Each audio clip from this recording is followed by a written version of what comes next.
ang nag-iisang pagbabalita sa radyo na tunay na napapakinggan ng Pilipino sa buong bansa, sa buong mundo. Kasama ang two-time KBP Golden Dove Best Radio Newscaster, Weng de la Peña. Live mula sa RMN News Center, Manila. Ito ang KBP Golden Dove Best News Program. RMN News Nationwide. Ito po ang RMN News Nationwide ngayong umaga. Filipino community sa Seoul ay nababahala na sa pag-akyat ng alert level sa South Korea. Pero konsulada inihayag na walang dapat ikabahala sa sitwasyon. Nagbigay po sila ng full reassurance at tayo pong Philippine government, wala po tayong dahilan na pagdudahan o magkaroon tayo ng pagkabahala. Ang Malacanang direktang tinukoy na nasa likod ng paninira sa Simbahang Katolika. COMELEC Chairman Brillantes kumbinsidong kailangan ng overhaul ang party list system sa bansa. Chinese Embassy sa Pilipinas nanawagan pong palayain na mga sakay ng sumadsad na fishing vessel sa Tubataha Reef. Negosyo naman, 6 na milyong depektibong tangke ng LPG nakakalat sa merkado. At sa ibayong dagat, same-sex marriage galap ng batas sa Uruguay. RMN News Nationwide. Magsaysay is my God. Kailangan ng tao sa Senado, disente at matulungin, mahusay na tao, iboto si Ramon Magsaysay. Ibalik sa Senado. Numero 24 sa balota. Magsaysay is my guy, Magsaysay mabuhay, iboto si Ramon Magsaysay. Ibalik sa Senado. Political advertisement paid for and by Ramon Magsaysay Jr., Unit 202, Centrum 2 Building, Valero Street, Makati City. Action, Gordon! Action, Gordon! Senador natin Gordon, dadami trabaho. Action, Gordon! Gordon sa Senado. Ligtas ang Pinas kay Action, Gordon! Gordon sa Senado. Ligtas ang Pinas kay Action, Gordon. Iboto, senador natin. Ligtas ka, kid! This political ad was paid for Dick Gordon, Gallagher Street, Olongapo. This political ad was paid by Bagong Bayan, Volunteers for New Philippines, Kasika 1 HV de la Costa, Makati. Bossing, sino pang senador nyo? Ang senador ko, bossing ang taong bayan. Ikaw yun at ako, tayong lahat. Ang senador nyo ba? Kayo ang senador ni Bossing? Say cheese! Escudero magbabago! Political advertisement paid for and by Cheese Escudero, Buhatan, Sorsogon City, Sorsogon. Ikaw ba ay tutungo ng Cagayan de Oro? For the best hotel accommodation, stay at the VIP Hotel because you are a VIP. Sa hirap ng buhay, paano hahanap ang buhay? Basta may hanap buhay. Hanep, buhay sa handicraft. Kay Mrs. Hanep buhay. Hanep, buhay sa construction. Kay Mrs. Hanep buhay. Hanep, buhay sa pagpabrika. Kay Mrs. Hanep buhay. Mahanep na ang buhay. Kay Mrs. Villar. Mrs. Cynthia Villar for Senador. Political advertisement paid for Cynthia Villar, Masibay Street, BFRV, Las Piñas City. Political advertisement paid by Jane Inte, Aurelio Street, BFRV, Las Piñas City. Mga sabota sa kasyuhan, di yan pwede kay Enrile. Mga kontrado ng ilan, di yan pwede kay Enrile. Di na tayo manalo, mga Enrile tayo maasahan. Presyong tapat, yan ang dapat. Jack Enrile sa Senado, number 12 sa balota. Oska, kay Jack Enrile. Political advertisement paid for Jack Enrile, Macrima Building, 1666 Escuela Street, Guadalupe, Makati City. Paid by Pan Pacific Royal Basic Foods, 2111 Jaca Building, Chino Rosas Avenue, Makati City. Ang like ko ay makapag-aral at makapagtapos. Ang like ko, magkaroon ng marangal at maayos na trabaho. Pag ang edukasyon at trabaho ay nabigyan ng halaga, may ginhawa. Yan si JV Ejercito Estrada, ang like namin sa Senado. Ginhawa ng bayan, like ko yun! JV Ejercito Estrada for Senator! Yun! Political advertisement paid by JV para sa Bayan Movement Inc. 5 Reyes Street San Juan and paid for JV Ejercito Estrada 1 Ibunan Street San Juan. Ikaw ba ay handa na sa misyong bumoto sa Mayo 13? Kilala mo na ba ang mga taong nangangako ngayon ng magandang pagbabago sa buhay, sa pamilya, sa mga anak at bayan mo? Alam mo na ba kung saan presinto ka bumoto? Kasama bilang na ang mga araw. 31 days na lang, eleksyon na. Tag-init ang kampanya para malaman kung sino yung matutunaw. Kung sino man sa kanila, abay, parang plastic. 2013, boto! Sino-sino ang mga tatatakan mo sa balota? Iilang segundo lang yan. Kapalit ay ilang taong panunungkulan sa bayan o ilang taong pagsasamantala sa kapangyarihan. Por favor, iboto ang tamang tao. Tamang tao. Ang pinakamalaking mga balita abot sa bawat Pilipino saan man sa bansa. RMN News.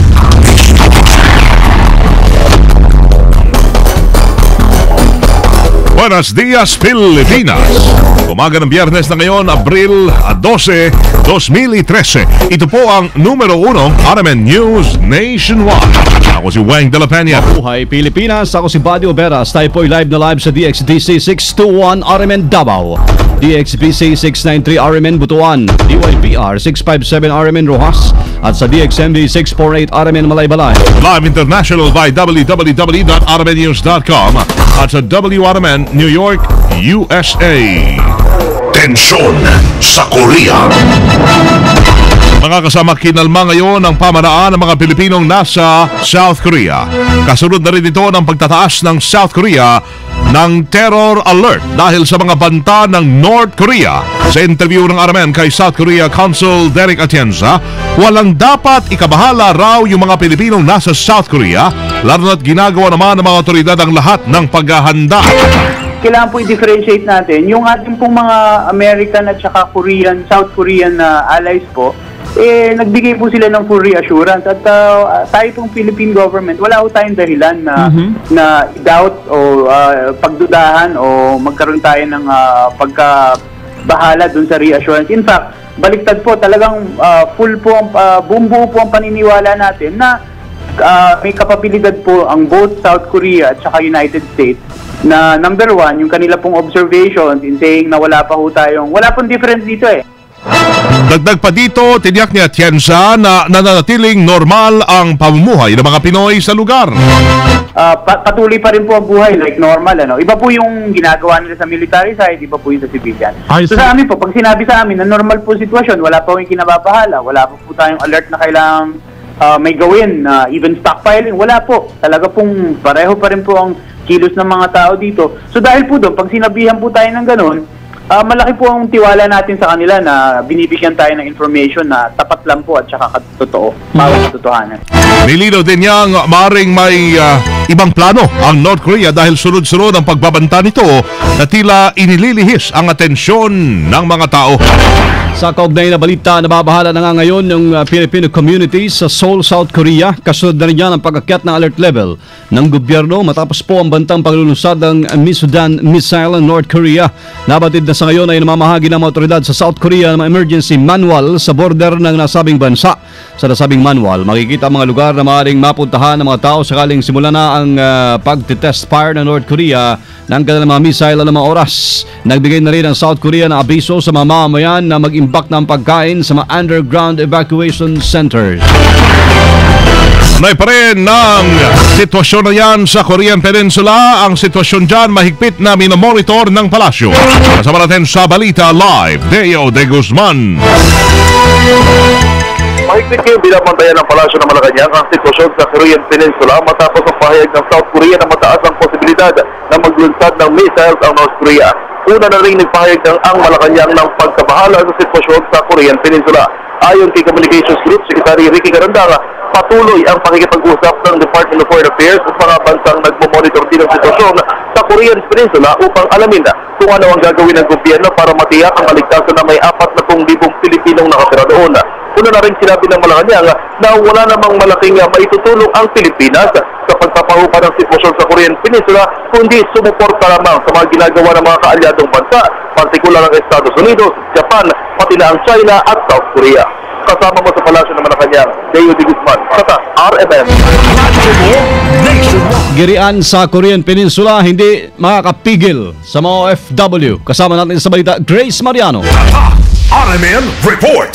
Naniniwala si Senator Alan Peter Cayetano na tuloy pa rin ang mga overseas Filipino workers sa South Korea sa kabila ng tensyon na hatid ng Korea. Ayon kay Cayetano, ito ay dahil wala namang trabaho na makuha dito ang mga manggagawang Pinoy, kaya tuloy pa rin sila sa paghahanap ng trabaho sa SOCOR sa kabila ng banta ng NOCOR na magpapakawala ito ng nuclear missile.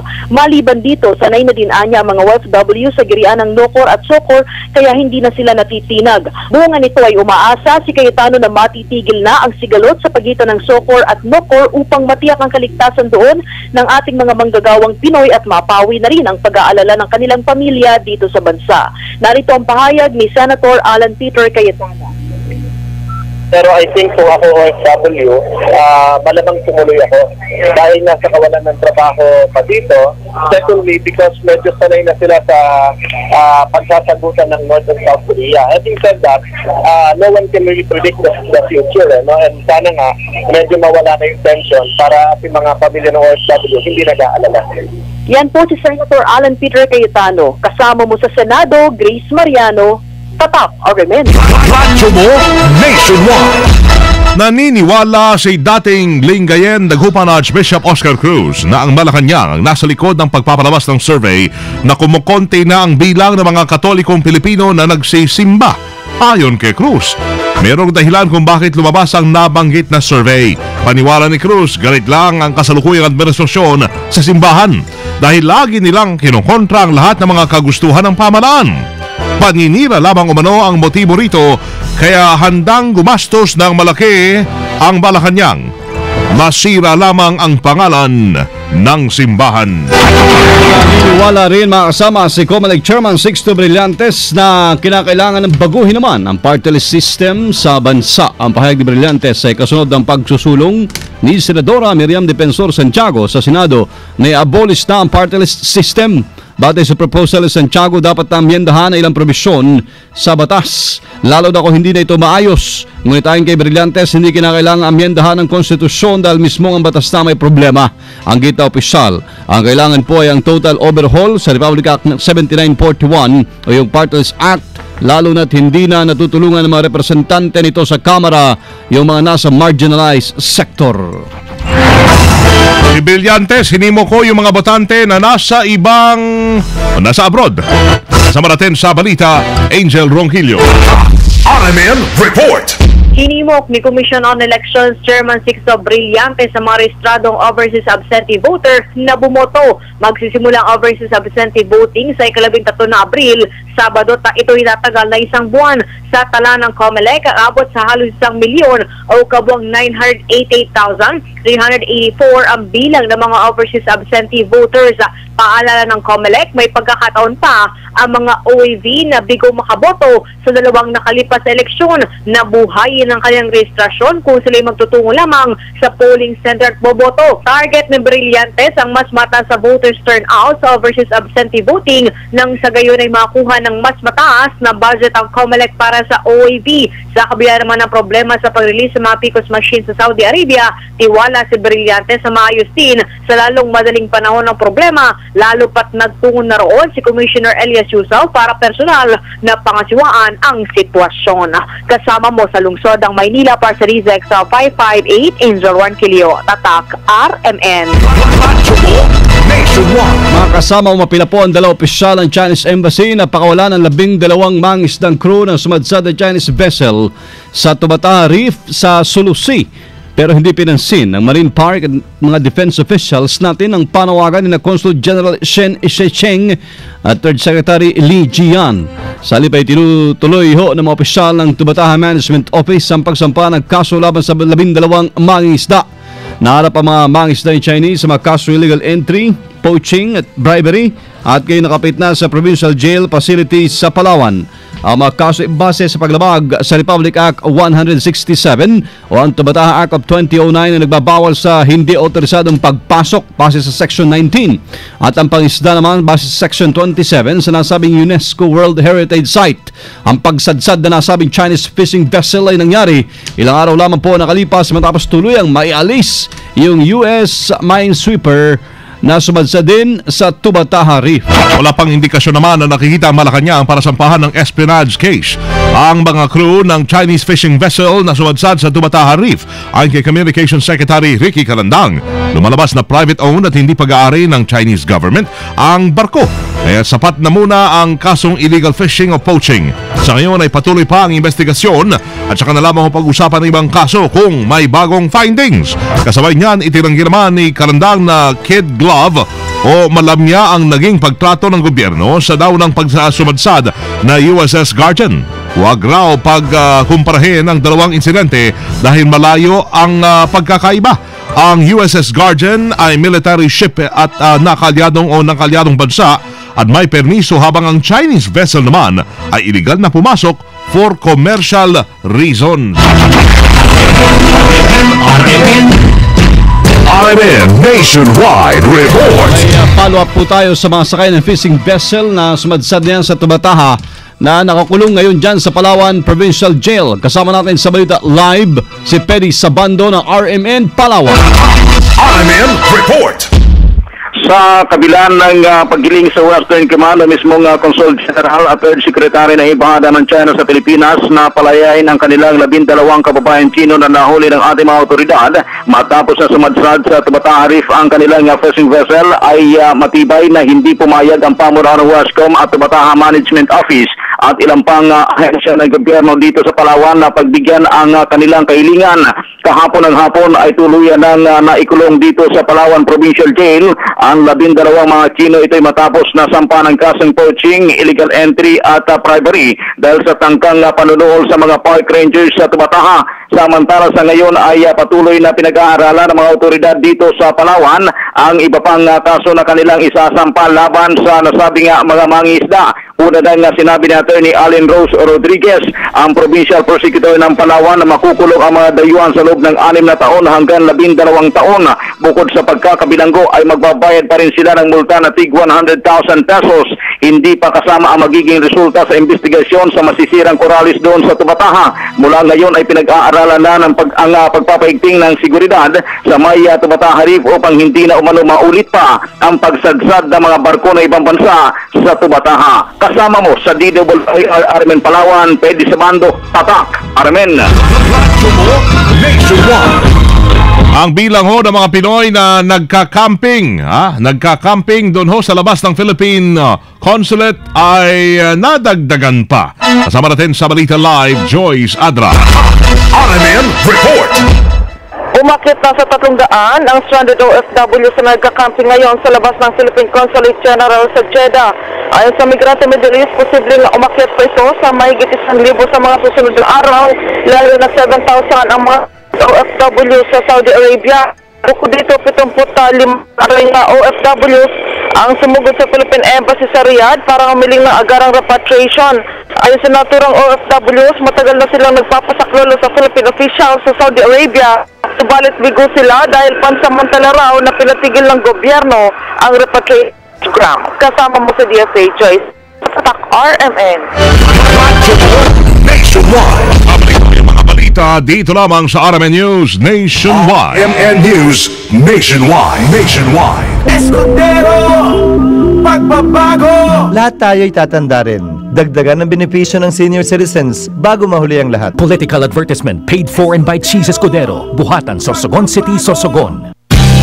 Mga swapang tuwing-alihan, di yan pwede kay Enrile. Nagtatago ng pagkain, di yan pwede kay Enrile.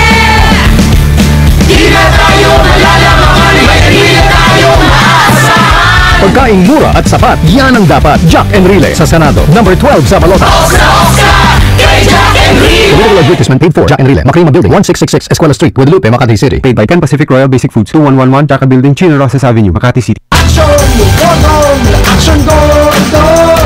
Senador natin Gordon, dadami trabaho. Aksyon, Gordon, Gordon sa Senado. Ligtas ang Pinas kay Aksyon, Gordon, Gordon sa Senado. Ligtas ang Pinas kay Aksyon Gordon. Iboto, Senador natin. Ligtas ka, kid! This political ad was paid for Dick Gordon, Gallagher Street, Olongapo. This political ad was paid by Bagong Bayan, Volunteers for New Philippines, Kasagawan, HV de la Costa, Makati. Para tuloy-tuloy ang biyaya ng tuwid na daan, kailangan kong maging kasangga ang buong Senado. Sani Angara, Pam Aquino, Alang Cayetano, Cheese Escudero, Risa Ontiveros, Loren Legarda, Jambi Madrigal, Ramon Magsaysay Jr., Coco Pimentel, Grace Poe, Antonio Trillanes, Cynthia Villar. Huwag na tayong umatras pa. Huwag na natin balikan ang katiwalian. Sama-sama nating ihatid ang Team Pinoy sa Senado. Bumoto ng tweet. Iboto ang Team Pinoy. Political advertisement paid for by Liberal Party. EDSA Corner, General MacArthur Avenue, Araneta Center, Cubao, Quezon City. RMN News Nationwide. Tuloy sa mga balita natin mga kasama, ang Kongreso umaray sa panibagong pagtaas ng singil sa kuryente. Kasama natin sa balita Conde Bata. RMN Report. Binatikos ng mga militanteng kongresista sa Kamara ang panibago na namang pagtataas ng singil sa kuryente ng Meralco ngayong Abril. Git dito nila Gabriela Representatives Luz Ilagan at Emi De Jesus, isa na namang panibagong pahirap at kalbaryo sa mga Pilipino ang dagdag na singil sa kuryente. Una nang pinayagan ng Meralco na makapagtaas ng rate ng 27 cents per kilowatt hour o 22% increase na katumba sa average na 1 peso and 49 cents per kilowatt hour simula ngayong Abril, matapos aprobahan naman ito ng Energy Regulatory Commission itong panibagong pagbabago sa distribution rate structure ng kumpanya. Nanawagan din ng Gabriela na ibasura na ang Electric Power Industry Reform Act o EPIRA upang maibaba ang singil sa kuryente. Naniniwala ang Gabriela na ang EPIRA ang siyang ginamit para sa pagsasapaybado ng National Power Corporation at deregulation ng power industry. Kasama mo mula sa Kamara para sa DZXL 558 Conde Bata, Tatak RMN. Nabibiktima po ng heat stroke ay tinututukan na rin ng Office of Civil Defense. Kasama natin sa balita, Rhea Mamogay. RMN Report. Tinututukan na rin ngayon ng pamunuan ng Office of Civil Defense ang kaso pagdami ng may-heat stroke dala ng mainit na panahon. Ayon kay OCD spokesman Major Reynaldo Balido, importanteng malaman nila ang sitwasyon upang makagawa ng assessment at makagawa rin ng kaukulang hakbang para mapaalalahanan ng publiko. Sa ngayon, sinabi pa ni Balido na wala pa silang nakukuhang report ng mga nabibiktima ng heat stroke mula sa kanilang regional offices, partikular na sa area ng Tuguegarao City sa Cagayan na province na siyang ginagamit na barometer ng Pag-asa dahil nakapagtala ng may pinakamainit na temperatura noong mga nakalipas na panahon. Hihingi naman ng OCD sa kanilang regional office ang napaulat na 12 tao ang naisugod sa ospital sa Quezon City at pagkamatay ng isang jail guard ng Quezon City Jail na sinasabing nabiktima ng heat stroke. Kasama mo sa Campo Crame para sa DZXL 558, Rhea Mamogay, Tatak RMN. Mission 2013. Boboto ako. Nakunaw tayo sa bahagi po ng RMN News Nationwide. Ito pong Mission 2013, Boboto Ako. Para alamin yung mga kaganapan ng purot duloy nagbumula ho sa pangangampanya o politika. Siyempre, unahin natin sa Mindanao, meron pong dinukot na mayoralty candidate horon sa Bukidnon ang hindi pa rin nakakalaya. Sama natin live mula ho doon si June Maban ng RMN Malay-Balay. June, maayong buntag.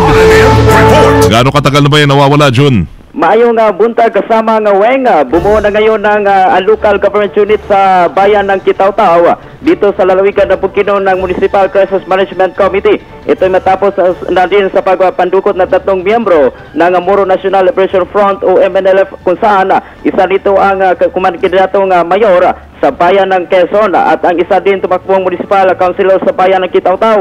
Sa panayam ng Radyo Nationwide kay Mayor Odito Rafisura sa bayan ng Kitaw-Taw, ang tumayong chairman ng Crisis Management Committee na patuloy ngayon ang kanilang monitoring sa mga NPA na suspects pagpandukot.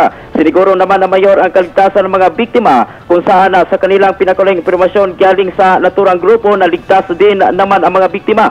Samantalang umapila ngayon ang pamumunuan ng MNLF Bukidnon Chapter ni Dato Dre de Luzan Arroyo na pagkawala na ang mga biktima ngayon na hawak ng mga rebuilding NPA.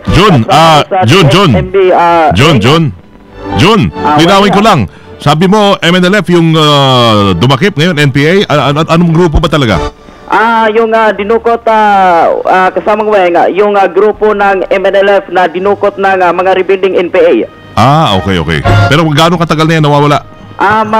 Isang linggo na kahapon na kasamang Weng. Okay, salamat Jun. Okay, kasama mo sa RMN DXMB Malay-Balay, Jun Maban, Tatak RMN.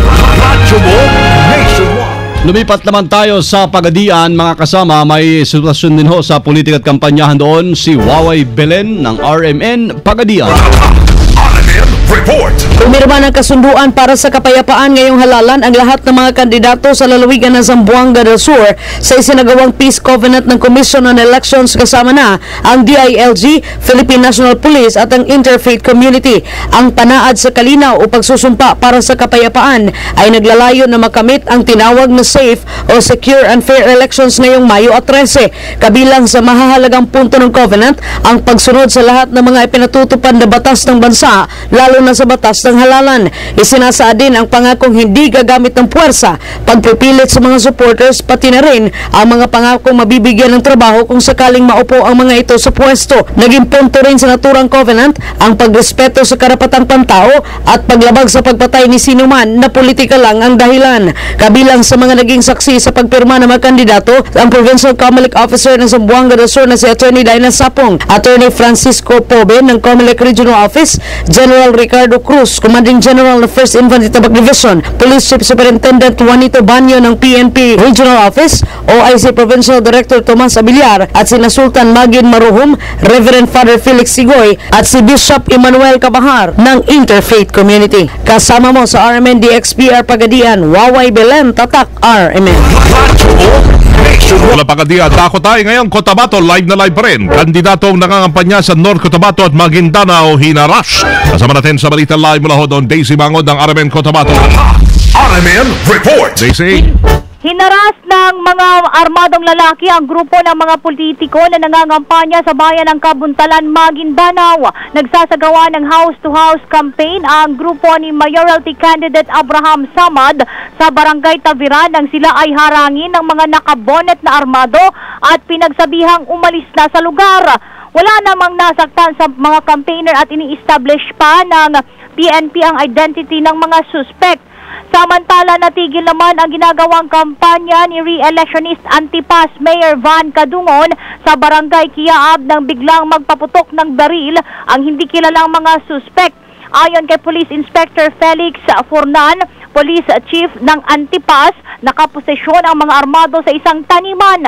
10 metro ang layo mula sa stage kung saan nangangampanya si Mayor Kadungon. Wala namang nasaktan din sa insidente. Pinag-aaralan ngayon ng mga investigador ang posibilidad na ang mga armadong grupo na nag-ooperate sa Antipas at Arakan sa North Cotabato ang nasa likod ng harassment. Sinabi naman ni Kadungon na wala siyang tinatanggap na pagbabanta mula sa mga armadong grupo. Ang Barangay Kiaab ay isa sa mga barangay na malakas ang impluensya ng New People's Army. Kasama mo sa RMN Cotabato, Daisy Mangod, Tatak RMN. Buwan sa Cotabato, mga kasama, yung pong Iloilo City Police or Comelec Office ay tiniyak po na walang pinapaborang kandidato. Kasama natin sa Mission 2013 pa rin, Charm Gabileo ng RMN Iloilo. RMN Report! Walang pinipili at walang pinapabura na kandidato ang Iloilo City Comelec Office sa pagtatanggal ng mga illegally posted oversight posters ng mga kumakandidato sa May 2013 elections. Ito ang sinabi ni Iloilo City Comelec Election Officer Attorney Jomar Betita. Ayon sa kanya, wala silang kinakatakutang politiko dahil ginagawa lamang nila ang tama at ang kanilang responsibilidad. Dagdag pa nito na sa kabila ng kulang na resources ng Comelec, ginagawa nila ang lahat upang matanggal ang lahat ng illegally posted ng mga posters. Napagalaman na maraming posters ni incumbent Mayor Jed Patrick Mabilog ang natanggap ng Comelec na nakakabit sa mga barangay hall sa lungsod. Ayon naman sa alkalde, hindi niya kontrolado ang kanyang mga supporters na naglalagay ng kanyang poster sa mga undesignated area. Nanawagan na rin ang alkalde sa mga ito na sumunod sa poster rules ng Comelec. Kasama mo sa DYRI RMN Iloilo, ang bagong number 1 sa Metro Iloilo, Charm Gabileo, Tatak RMN. Nationwide. Mission 2013. Boboto ako. RMN News Negosyo. Mga kasama, tinataya pong nasa 6 na milyong pisong o 6 na milyong depektibong tangke ng LPG ang nakakalat ngayon sa merkado. na naglalagay sa panganib sa mga gumagamit. Batay sa datos ng LPG cylinder manufacturers, nakasad na may 10 taon nang ginagamit ang naturang mga LPG tank na mahinang klase na huyan na kinakailangan ng isalang sa requalification. Alunsod sa Bureau of Product Standard, ang mga LPG cylinder ay kinakailangan sumilalim sa prosesong yan matapos ang 10 taong inisyal na paggamit at kada 5 taon pagkatapos nito. Sa proseso ng requalification, ang bawat lumang cylinder o tangke dapat isailalim sa testing at sa restoration ng mga requalifier na accredited naman ng DTI. Isinusulong sa Kamara na mapalitan na rin ang mga depektibong LPG para sa kaligtasan ng mga consumers. RMN News Abroad. Sa Uruguay, inaprubahan ho ng mga mambabatas horo ng same-sex marriage bill. Sa botong 23 kontra 8 lusot na sa mataas na kapulungan ang nasabing panukalang batas. Ibig sabihin, pirma na lamang ng presidente nila na si Jose Mujica ang kulang upang maging banas sa batas yung naturang bill. Ang Uruguay, ang Argentina, ang unang bansa sa Latin America na ginawang legal ang same-sex marriage noong 2010. Pero ang nasabing hagbang ay maring tinututulan ng simbahan sa Uruguay.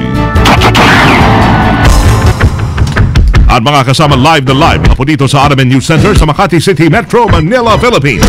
Kung narinig ang numero 1 RMN News nationwide ngayon ay Biyernes na April 12, 2013. Sa mga taga Iloilo, susunod na po dyan kasamang Novi Guaso at sa si Regan Arlos sa RMN News Diretso, Balitang Iloilo sa numero 1 DYRI 774. At sa mga taga Cebu, alam niyo ba, birthday ngayon ng number 1 anchor natin dyan, si Atty. Rufil Banyo. Atty., happy birthday sa imo.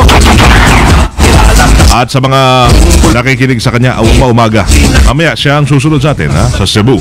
Happy birthday, Atty. Rufil Banyo ng DYHP numero 1, all-time number 1 yan, DYHP 612 RMN Cebu. And happy birthday.